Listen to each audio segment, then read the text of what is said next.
ಮಾಧ್ಯಮಗಳ ಮುಖಾಂತರ ನಮ್ಮಲ್ಲಿ ಇರ್ತಕ್ಕಂತಹ ಎಲ್ಲ ಅರ್ಹ ರಕ್ತದಾನಿಗಳು ಯಾರ್ಯಾರು ಇದೀರಿ ಎಲ್ಲರಲ್ಲೂ ಸಹ ನಾನು ಕೈ ಜೋಡಿಸಿ ಮನವಿಯನ್ನ ಮಾಡ್ತಾ ಇದ್ದೇನೆ.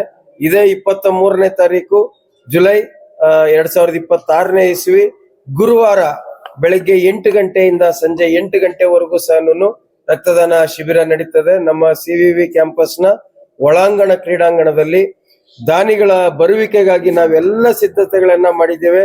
ಪ್ರತಿ ವರ್ಷ ಕಾಯುವಂತ ಪರಿಸ್ಥಿತಿ ಇರ್ತಾ ಇತ್ತು. ಕಳೆದ ವರ್ಷದಿಂದ ನಾವು ಆ ಕಾಯುವಂತ ಪರಿಸ್ಥಿತಿಯನ್ನ ನಿಲ್ಲಿಸಿದ್ದೇವೆ. ಈ ಬಾರಿ ಬರ್ತಕ್ಕಂತ ಪ್ರತಿಯೊಬ್ಬ ದಾನಿಗೂ ಸಹ ಸುಲಲಿತವಾಗಿ ಸುನಾಯಾಸವಾಗಿ ಅವ್ರನ್ನ ಕರೆದುಕೊಂಡು ಹೋಗಿ ದಾನ ಮಾಡಿಸಿ ಮತ್ತೆ ಅವರಿಗೆ ಊಟೋಪಚಾರಗಳನ್ನ ಕೊಟ್ಟು ಕಳಿಸ್ಕೊಡ್ತಕ್ಕಂತ ವ್ಯವಸ್ಥೆಯನ್ನ ಮಾಡಿದ್ದೇವೆ. ಹಾಗಾಗಿ ದಯಮಾಡಿ ಎಲ್ಲ ರಕ್ತದಾನಿಗಳು ಬಂದು ಈ ರಕ್ತದಾನ ಶಿಬಿರವನ್ನು ಯಶಸ್ವಿ ಮಾಡಬೇಕು ಅಂತ ಸವಿನಯವಾಗಿ ಪ್ರಾರ್ಥನೆ ಮಾಡ್ತೇನೆ. ಚಿಕ್ಕಬಳ್ಳಾಪುರದಲ್ಲಿ 3 ಬಾರಿ ಶಾಸಕರಾಗಿ ಸೇವೆ ಸಲ್ಲಿಸಿ ಶಿಕ್ಷಣ ಕ್ರಾಂತಿಯನ್ನ ಹುಟ್ಟು ಹಾಕಿ 60ರ ದಶಕದಲ್ಲೇನೇನೆ ಶಿಕ್ಷಣದ ಬಗ್ಗೆ ಅರಿವಿತ್ತು.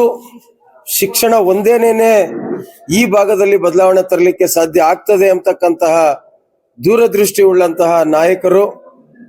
ದಿವಂಗತ CV ವೆಂಕಟರಾಯಪ್ಪನವರ ಹುಟ್ಟು ಹಬ್ಬ ಪ್ರತಿ ವರ್ಷ ಜುಲೈ 30ನೇ ತಾರೀಕು ನಾವು ಆಚರಣೆ ಮಾಡ್ತಾ ಬಂದಿದ್ದೇವೆ. ಇಡೀ ಜುಲೈ ತಿಂಗಳಾದ್ಯಂತ ಅನೇಕ ಕಾರ್ಯಕ್ರಮಗಳನ್ನು ಹಮ್ಮಿಕೊಳ್ತೇವೆ. ಕ್ರೀಡೆ, ಸಾಂಸ್ಕೃತಿಕ, ಸಾಮಾಜಿಕ ಎಲ್ಲ ಕಾರ್ಯಕ್ರಮಗಳನ್ನ ಇಡೀ ತಿಂಗಳಾದ್ಯಂತ ಹಮ್ಮಿಕೊಳ್ತಾ ಬಂದಿದ್ದೇವೆ. ನಾವು ಇಡೀ ದತ್ತಿ ದಿನಾಚರಣೆ ಕಾರ್ಯಕ್ರಮಗಳ ಪೈಕಿ ಅತ್ಯಂತ ಮಹತ್ವವಾದ್ದು, ಪ್ರಾಮುಖ್ಯತೆಯನ್ನ ಪಡ್ಕೊಂಡಿರ್ತಕ್ಕಂಥದ್ದು ಮತ್ತು ನಮಗೆ ಸಂತೋಷವನ್ನ ಕೊಡ್ತಕ್ಕಂಥದ್ದು ರಕ್ತದಾನ ಶಿಬಿರ. ಬಂಧುಗಳೇ, ಕಳೆದ 2004ನೇ ಇಸ್ವಿಯಿಂದ ಪ್ರಾರಂಭವಾಗಿ ಪ್ರತಿ ವರ್ಷ ರಕ್ತದಾನ ಶಿಬಿರವನ್ನು ಆಯೋಜನೆ ಮಾಡ್ತಾ ಬಂದಿದ್ದೇವೆ. 2016ರಿಂದ ಈ ರಕ್ತದಾನ ಶಿಬಿರ ಹೊಸ ಆಯಾಮವನ್ನೇ ಪಡ್ಕೊಂಡು ಪ್ರತಿ ವರ್ಷ ನಮ್ಮ ದಾನಿಗಳ ಸಂಖ್ಯೆಯನ್ನ ಹೆಚ್ಚು ಮಾಡ್ತಾನೆ ಬಂದಿದ್ದೇವೆ. ಕಳೆದ ಬಾರಿ ಅಂದ್ರೆ 2024ರಲ್ಲಿ ತುಂಬಾ ನಮಗೆ ಮನಸ್ಸಿಗೆ ಒಂದು ರೀತಿ ನಾಟುವ ರೀತಿನಲ್ಲಿ ಕೆಲವು ಘಟನೆಗಳು ನಡೆದಿದ್ದು ನೆನೆಸ್ಕೊಂಡ್ರೆ ನಿಜವಾಗ್ಲೂ ಸಹ ಖುಷಿ ಆಗ್ತದೆ. ಅತ್ಯಂತ ಹೆಚ್ಚು ಜೋರಾದ ಮಳೆಯ ಮಧ್ಯನೂ ಸಹ ಜನ ಆಟೋಗಳಲ್ಲಿ ರೈನ್ ಕೋಟ್ಗಳು ಹಾಕೊಂಡು ನೆನ್ಕೊಂಡು ಬಂದು ಸಹ ರಕ್ತದಾನ ಮಾಡಿದ್ರು. ಇದು ನಮ್ಮ ಚಿಕ್ಕಬಳ್ಳಾಪುರ ಜನರ ಒಂದು ಬದ್ಧತೆ ಬಗ್ಗೆ ನಮಗೆ ಸಾಷ್ಟೀಕರಣ ಆಗ್ತದೆ ಮತ್ತು ಒಳ್ಳೆ ಕೆಲಸಕ್ಕೆ ಚಿಕ್ಕಬಳ್ಳಾಪುರದ ಜನ ಸದಾಕಾಲ ಸಹಕಾರ ನೀಡ್ತಾರೆ ಅನ್ನೋದಕ್ಕೆ ಕಳೆದ ಬಾರಿ ನಡೆದಂತ ರಕ್ತದಾನ ಶಿಬಿರದ ಅನೇಕ ಘಟನೆಗಳು ನಮಗೆ ಸಾಕ್ಷೀಭೂತವಾಗ್ತವೆ ಅಂತ ಹೇಳಲಿಕ್ಕೆ ಬಯಸ್ತೇನೆ. ಈ ಬಾರಿ ಏನು 2025ರಲ್ಲಿ 2800 ಯೂನಿಟ್ಗಳ ಒಂದು ಶೇಖರಣೆಯನ್ನ ಮಾಡಿದ್ವಿ ನಾವು. ಈ ಬಾರಿ ಇನ್ನೂ ಹೆಚ್ಚು ಶೇಖರಣೆ ಮಾಡಬೇಕು ಎಂಬತಕ್ಕಂತಹ ಒಂದು ಎಲ್ಲ ರೀತಿಯಾದಂತಹ ವ್ಯವಸ್ಥೆಯನ್ನ ಮಾಡ್ಕೋತಾ ಇದ್ದೀವಿ. ಕಳೆದ 1.5 ತಿಂಗಳಿನಿಂದ ನಮ್ಮ 2 ಶಿಕ್ಷಣ ಸಂಸ್ಥೆಗಳಲ್ಲಿ ಕಾರ್ಯನಿರ್ವಹಿಸ್ತಾ ಇರತಕ್ಕಂತಹ ಸುಮಾರು 400ಕ್ಕೂ ಹೆಚ್ಚು ಸಿಬ್ಬಂದಿ ವರ್ಗ ಈಗಾಗಲೇ, ಅಂದ್ರೆ 400 ಅಂತ ಯಾಕೆ ಹೇಳಿದೆ ಅಂದ್ರೆ ಕೆಲವು ಡಿ ದರ್ಜೆ ನೌಕರರು ಅವರನ್ನೆಲ್ಲರನ್ನು ಬಿಟ್ಟು ಉಳಿದವರು 400ಕ್ಕೂ ಹೆಚ್ಚು ಜನ ಪ್ರತಿದಿನ ರಕ್ತದಾನಿಗಳನ್ನ ಸಂಪರ್ಕ ಮಾಡಿ ಅವರನ್ನ ಪ್ರೇರೇಪಣೆ ಮಾಡಿ ಮನವೊಲಿಸಿ ನೋಂದಾವಣಿ ಕಾರ್ಯಕ್ರಮ ಏನು ಗೂಗಲ್ ಫಾರಂನ ರೀತಿಯಲ್ಲಿ ನಾವು ನೋಂದಾವಣಿ ಕಾರ್ಯಕ್ರಮವನ್ನು ಬಿಡುಗಡೆ ಮಾಡಿದ್ವಿ. ಅದರಲ್ಲಿ ಪ್ರತಿದಿನ ನೋಂದಾವಣಿ ಮಾಡ್ತಕ್ಕಂಥ ಕೆಲಸವನ್ನ ಅತ್ಯಂತ ಬದ್ಧತೆಯಿಂದ ನಮ್ಮ 2 ಶಿಕ್ಷಣ ಸಂಸ್ಥೆಗಳಲ್ಲಿ ಕಾರ್ಯನಿರ್ವಹಿಸ್ತಾ ಇರತಕ್ಕಂಥ ಸಿಬ್ಬಂದಿ ವರ್ಗದವರು ಮಾಡ್ತಾ ಬಂದಿದ್ದಾರೆ.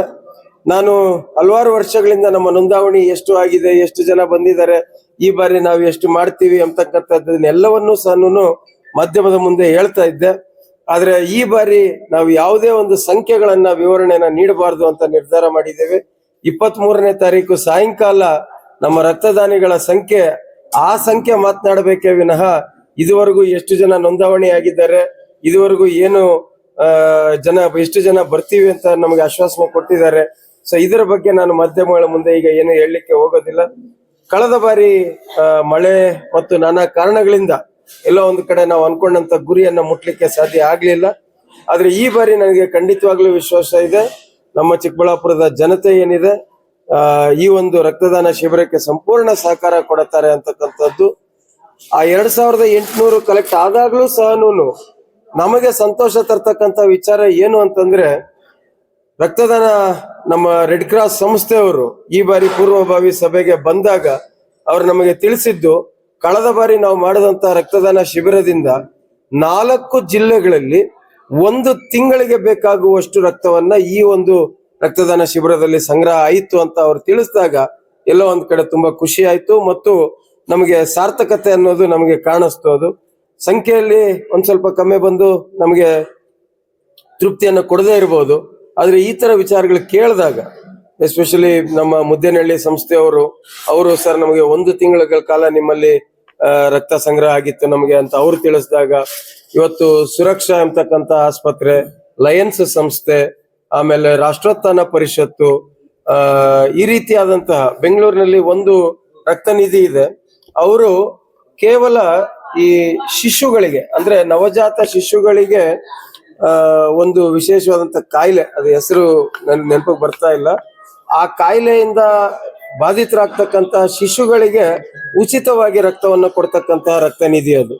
ಸೊ ಅಂತಹ ವಿಶಿಷ್ಟವಾದಂತಹ ರಕ್ತ ನಿಧಿಗಳನ್ನ ಕರೆದು ನಾವಿಲ್ಲಿ ಕಳೆದ ಬಾರಿ ಕಮಾಂಡ್ ಆಸ್ಪತ್ರೆಯನ್ನ ಸಹ ನಾವು ಆಹ್ವಾನ ನೀಡಿದ್ವಿ.